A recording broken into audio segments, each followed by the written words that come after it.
Buenos días a todos, somos Entre Guerras y esto es Informativo Geopolítico, unos minutos en los cuales intentaremos resumirte toda la actualidad geopolítica acaecida durante el 6 de agosto de 2024. Hoy medios ucranianos como el Ukrainska Pravda o el periodista del Frente Yuri Butusov han informado que grupos de asalto y reconocimiento rusos están combatiendo dentro de la localidad de Toretsk, aunque las Fuerzas Armadas de Ucrania parece que están repeliéndolos de manera efectiva. Butusov indicó que la 32ª Brigada Mecanizada Ucraniana está sufriendo grandes pérdidas y que la situación se está volviendo muy peligrosa. Hoy las Fuerzas Armadas de Ucrania intentaron una incursión en la región rusa de Kursk, según el gobernador interino de la zona, Alexei Smirnov, pero los guardias fronterizos del FSB y las Fuerzas Armadas rusas impidieron que cruzaran la frontera. Se informó que un pequeño grupo de soldados ucranianos avanzó varios cientos de metros en territorio ruso. El canal de Telegram Mash indicó que aproximadamente 100 tropas ucranianas participaron en este intento. Además, la ciudad de Sudda, en Kursk, fue bombardeada por Ucrania, hiriendo a 5 personas, incluyendo 3 niños, además de dañar varios edificios residenciales.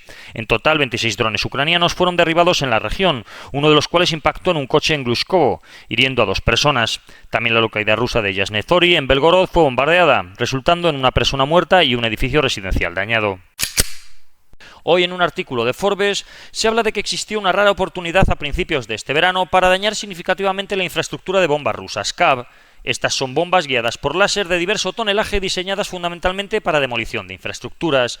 Y es que el 47º Regimiento de Aviación de Bombarderos de la Guardia de Rusia había estacionado docenas de sus Su-34 al aire libre en la base aérea de Voronezh-Malchevo, cerca de la frontera ucraniana. A pesar de ser una base bien defendida, Ucrania solicitó permiso para usar sus misiles de procedencia occidental Atak-M casi imposibles de interceptar contra la base. Sin embargo, la administración Biden negó la solicitud, manteniendo su política de no permitir ataques fuera de Ucrania ocupada por Rusia. Como resultado, entre junio y julio, Rusia reubicó la inmensa mayoría de sus activos militares valiosos, incluyendo sus Su-34, a bases más seguras lejos de la frontera, fuera ya del alcance de la mayoría de los drones y de los misiles Atak-M ucranianos. La Legión extranjera de Ucrania, tras una investigación del Kiev Independent en 2022 que reveló graves problemas y abusos, no ha mostrado mejoras significativas según el mismo periódico. Exlegionarios recomiendan a los extranjeros unirse a unidades con mayoría de personal ucraniano, ya que la Legión sigue sin proporcionar documentos necesarios para pagos por combate y lesiones, maltrata a los heridos y mantiene una pésima disciplina. Comandantes famosos como Kapuczynski, buscado en Polonia, continúan en sus cargos a pesar de su mala conducta. Se informan también de incompetencias en el liderazgo y un caos armamentístico total. La región es descrita por muchos como el lejano oeste o un grupo mafioso, donde los soldados mantienen sus armas consigo por miedo a enfrentamientos internos. Los mandos han utilizado armas como amenazas y han golpeado a sus subordinados, además de algunos asesinatos sin confirmar. Además, el proceso de selección es poco riguroso, admitiendo a casi cualquiera sin verificar antecedentes penales. También existen complicaciones burocráticas para recibir pagos por heridas o muerte y para las expatriaciones. En Oriente Próximo, durante la pasada noche se han anunciado unos ataques con cohetes a la base de Al-Assad al oeste de Irak, resultando en al menos 5 soldados estadounidenses heridos, uno de ellos de gravedad. La milicia Al-Taurillón ha reivindicado el ataque. Los funcionarios de defensa estadounidenses confirmaron el incidente y señalaron que las tropas en la base aún estaban evaluando lesiones y daños. Este ataque es parte de un reciente aumento de las agresiones contra las fuerzas estadounidenses por milicias proiraníes en la zona. Tras el ataque de estas milicias, Biden habló con miembros de su equipo de seguridad nacional sobre las posibles opciones de respuesta. En Gaza, al menos 40 palestinos, incluidos 5 policías, murieron en un ataque aéreo israelí. Israel también entregó los cuerpos de 89 palestinos en avanzado estado de descomposición, que fueron enterrados en una fosa común en Yan Yunis. Las autoridades palestinas no pudieron identificar los cuerpos y acusaron a Israel de crímenes de guerra, sugiriendo que los cadáveres podrían ser detenidos torturados o desenterrados durante la ofensiva terrestre. La oficina de medios del gobierno de Gaza denunció que Israel ha robado 2.000 cadáveres desde el 7 de octubre, afirmando que se los llevó para identificar posibles rehenes. Desde el domingo, el ejército israelí dice que sus tropas han matado a 11 palestinos armados en una serie de ataques aéreos y enfrentamientos en la ciudad de Jenin, en el norte de Cisjordania. 7 personas resultaron heridas en Galilea Occidental después de un ataque con drones de Hezbollah. El ejército israelí dice que los heridos se han debido a un fallo en los sistemas de intercepción. Después de que 5 soldados israelíes resultaran heridos esta mañana en la franja, 2 de ellos en estado grave, el ejército dijo que ha cerrado temporalmente la ruta que conduce desde el paso fronterizo de Kerem Shalom a la zona humanitaria en la franja de Gaza. En un comunicado afirman que las entregas a lo largo de la ruta se han detenido temporalmente ya que el área se ha convertido en una zona de combate activo. Hamas ha elegido hoy a Yahya Sinwar como nuevo líder de la rama política de la organización. Sinwar actualmente ocupaba el cargo de líder del grupo en la Franja de Gaza y es conocido porque tiene una postura más dura contra Israel que su antecesor en el cargo, Ismail Haniyeh. Por su parte, Hezbollah ha anunciado la muerte de hasta 6 combatientes durante el día de hoy. Joe Biden y Kamala Harris fueron informados por la inteligencia estadounidense de que no hay claridad sobre cuándo o con qué alcance Irán y Hezbollah podrían lanzar un ataque contra Israel.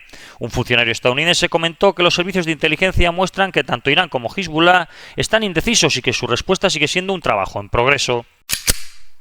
En su discurso con motivo de la conmemoración de Sayed Mohsen, su eminencia iraní Sayed Hassan Nasrallah afirmó que Irán se vio obligada a actuar tras el ataque al consulado iraní en Damasco y que ahora debe hacer lo propio tras el asesinato del mártir Haniyeh en Teherán. Destacó que algunas personas en el Líbano deben comprender los peligros de lo que ocurre en la región, subrayando que deben temer la victoria del enemigo en lugar de la resistencia. Solicitó a aquellos que no apoyen a la resistencia en el Líbano que no la traicionen ni participen en la guerra psicológica contra ellos. Nasrallah enfatizó que Hezbollah, Irán y Yemen están obligados a responder y que el enemigo espera esta respuesta, considerando cualquier evento en su contra como tal.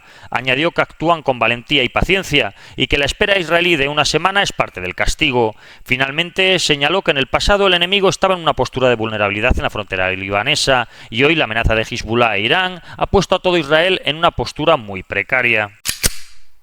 Según el servicio de noticias israelí Canal 14, Rusia ha transferido sistemas de misiles Iskander y sistemas de guerra electrónica Murmansk BN a Irán. La transferencia se realizó mediante aviones de transporte militar Ilyushin 76 que han realizado numerosos vuelos entre los dos países. Este movimiento sugiere la posible presencia de personal ruso en Irán para operar el equipo, ya que es muy difícil que los especialistas iraníes hayan recibido la capacitación necesaria. Los sistemas Murmansk BN pueden suprimir la navegación y comunicación satelital en distancias de hasta 5.000 kilómetros, mientras que los sistemas Iskander tienen un alcance de hasta 500 kilómetros, aunque hay que enfatizar que el modelo K de Iskander puede alcanzar los 1.500. Esto plantea preocupaciones significativas sobre la capacidad militar de Irán, ya que no se sabía previamente que poseyeran este tipo de equipo, ni había habido discusiones públicas sobre su transferencia. Según han informado dos fuentes iraníes de alto nivel, el presidente ruso Vladimir Putin ha pedido al líder supremo de Irán, el ayatolá Ali Khamenei, una respuesta moderada ante el asesinato por parte de Israel del líder de Hamas, desaconsejando los ataques contra civiles israelíes. Este mensaje, según las mismas fuentes, fue entregado este lunes por Sergei Shoigu, un importante aliado del Kremlin, en reuniones con altos funcionarios iraníes. Según el diario Bild, citando a la ministra alemana de Asuntos Exteriores, Annalena Baerbock, el Kremlin tiene misiles con capacidad nuclear en Kaliningrado, a menos de 600 kilómetros de Berlín. Baerbock afirmó que Rusia lleva mucho tiempo preparándose para la guerra en Ucrania, violando y rompiendo tratados de desarme y desarrollando armas prohibidas que pueden llevar ojivas nucleares. Subrayó la importancia de que Alemania invierta en su propia seguridad y fuerza, incluyendo el despliegue de sistemas de armas estadounidenses de largo alcance para mantener una disuasión fiable contra Rusia. El Ministerio de Defensa de Polonia firmó el lunes dos acuerdos con Boeing y General Electric para la adquisición de helicópteros Apache AH-64E con un costo total de aproximadamente 230 millones de euros. Estos helicópteros están destinados a mejorar la seguridad nacional de Polonia en respuesta a la guerra en Ucrania. El acuerdo incluye la compra de 96 helicópteros de ataque, una iniciativa que ya fue anunciada por el gobierno polaco en 2022. El ministro de Defensa destacó que esta adquisición reforzará significativamente la preparación y seguridad del ejército polaco. En los Balcanes, las autoridades kosovares han allanado y cerrado por la fuerza varias oficinas de correos serbias en el norte del país, en áreas con mayoría étnica serbia, argumentando que operaban sin licencia. La Unión Europea ha emitido un comunicado afirmando que estas acciones violan los acuerdos negociados entre Belgrado y Pristina bajo su mediación. En Asia, la ex primera ministra de Bangladesh, Sheikh Hasina, espera la confirmación de su solicitud de asilo político en Reino Unido, después de huir del país en un helicóptero militar debido a la violencia generalizada. Hasina aterrizó primero en Agartala, la India, y luego se trasladó a Nueva Delhi con su hermana, Sheikh Rehana, quien tiene ciudadanía británica. La hija de Rehana y sobrina de la ex primera ministra, Tulip Siddiq, es miembro del Parlamento británico.